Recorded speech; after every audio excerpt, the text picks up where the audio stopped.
관아에 있는 나무를 어떻게 사사로이 사용할 수가 있다냐? 전라 자수영관을 발포만으로 근무할 때 직속상관인 자수사 성박이 금고를 짓기 위해서 발포 관아에 오동나무를 좀 베어달라는 얘기를 이런지하에 거절한 이순신. 우리 역사 속에 최고의 영웅으로 추앙받는 이순신, 그리고 임진왜란, 이순신과 함께 잘 알려진 전라 좌수영. 이곳에 이순신이 3명 있었습니다.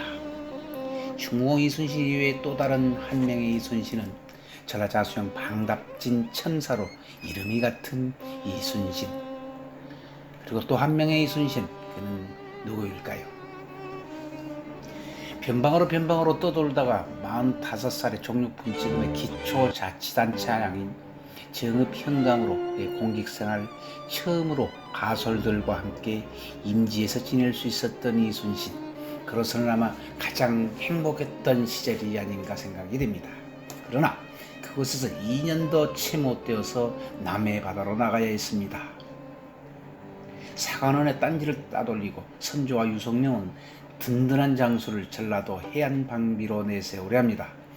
정읍, 경감 육품을 종사품인 진도군수로 발령을 내고 임지로 가기도 전에 종산품인 가리포 첨사로 또 가기도 전에 이제 정상품인 전라자수사로 발령을 냈습니다. 그때가 1591년. 그런데 그로부터 약 4년 전인 1587년 외적선 수척이 당시 흥양령 지금의 여수시 삼산면 손죽도를 점령해버리는 사건이 터집니다. 자수사 심함의 무리한 출병 명령에 100명의 병사들을 이끌고 나간 젊은 이대원 장군, 구원 병력도 없이 중과부적의 막강한 활약을 앞세운 외적들과 3일간의 전투 끝에 붙잡혀 살해를 당합니다. 이런 안타까운 손죽도 사건 이후 조정에서는 전라도와 충청도 일대 해안 방어책을 서두르고 이때 용력 있는 장수들을 선발하여 파견합니다.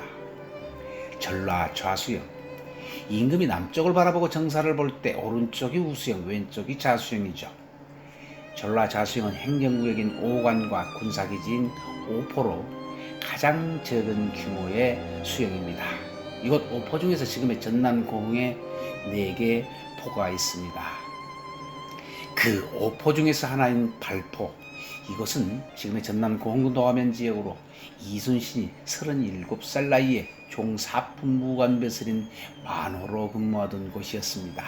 이곳에서 오동나무를 베어오라는 좌수사의 명을 어긴 사건 등등 근무하다가 직위해제를 당했던 곳이기에 그 감회가 남다른 곳이기도 합니다. 전쟁 직전인 1592년 2월 이순신은 휴하부대 순시에 나섭니다. 관할 지역을 둘러보는 이순시에서 이순신은 특히 지금의 고흥 지역을 중시했음을 엿볼 수 있습니다.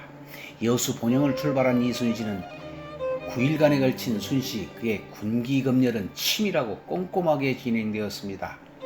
가장 요충지인 사도진, 그곳은 다른 곳보다 한 계급 위인 첨사가 가난하던 곳이지만은 여러가지 전쟁 준비에 허술한 곳이 많아서 책임자들은 모두 엄히 벌 주었다고 기록하고 있습니다. 그러나 순시 초기 녹도진의 군기 검열 결과 만호의 애쓴 흔적이 손닿지 않은 것이 없다. 흡족해하는 이곳의 책임자, 바로 녹도만호 정운을 두고 한 말입니다. 정운, 전라도 해남 출신으로 28살의 나이로 묵과에 급제하여 여러 관직을 거칩니다. 강개하고 위협심이 많은 선비로 1591년 손죽도 사건 이후 유성룡의 초천으로 녹도만호로 부임합니다. 1592년 2월 22일 녹도에 도착하여 전쟁 준비에 만족한 이순신은 정운을 극찬하고 있습니다. 정운은 이순신보다 2살 위이며 과거 급제도 6년 정도 선배였습니다.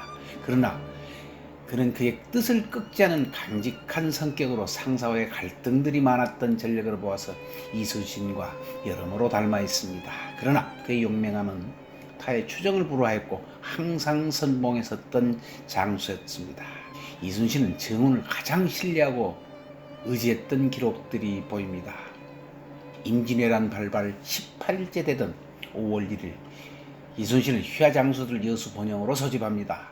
이때 장수들은 경상도로 출전하자고 의견을 모읍니다.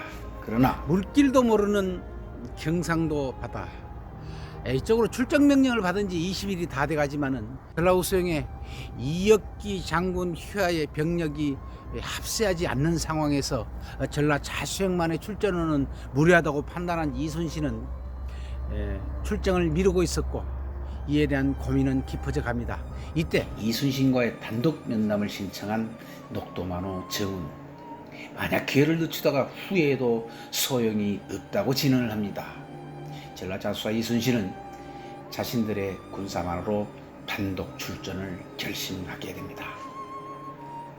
이순신 함대의 첫 출전 후 3일 만에 첫 해전인 목포해전에서는 26척의 적선을 침몰시킨 대성을 거두고, 이어서 하포, 적진포 해전 등의 연연성전으로 임진왜란의 흐름을 완전히 바꿔버립니다.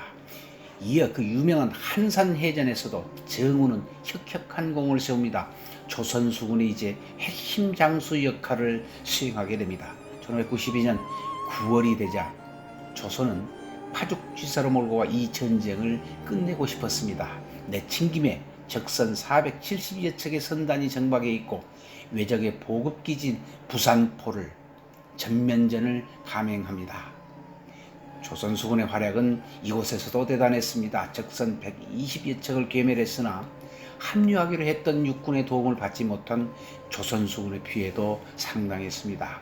왜군이 육지에 포를 설치해서 포격을 가해왔기 때문이죠. 가장 큰 피해는 녹도만호 정운이 적탄을 맞고 현장에서 즉사합니다. 이순신은 나라가 오른팔을 잃었다고 표현합니다. 그의 애통함이 이곳저곳에서 묻어납니다. 믿는이 그대인데 앞으로 어찌하나, 진중의 모든 장수 원통이도 여기거니와, 슬프다 이 세상에 누가 내 속을 알아주랴, 극진한 정성으로 한 잔 술을 바치노라, 아 슬프도다. 가장 아끼는 부하이자 가장 좋아하는 군 선배를 잃은 이순신. 녹도만호 정운의 전사는 전라 좌수영의 군 정신무장에도 엄청난 영향을 미쳤습니다. 그를 아는 병사들과 장수들, 그리고 후세들은 그를 일컬어 또 다른 전라 좌수양의 이순신이라고 평가합니다. 전라 좌수양 본영과 오관오포를 오가는 길목에 놓여서 이들이 오가면서 진주했을 거라며 둔봉도를 둔병도, 즉 병사들이 주둔했다는 섬으로 불렀던 작은 섬 둔병도, 전라 좌수영의 주축을 이루었던 고흥수군들 그 중심에 자리 잡고 있으니 둔병도라고 불릴 만도 합니다. 전라 사수사로 부임한 이순신은 판옥선들을 점검함과 동시에 또 새로운 배를 건조하기 시작합니다. 그것이 바로 이곳에서 건조되었던 세계 최초의 철갑선인 거북선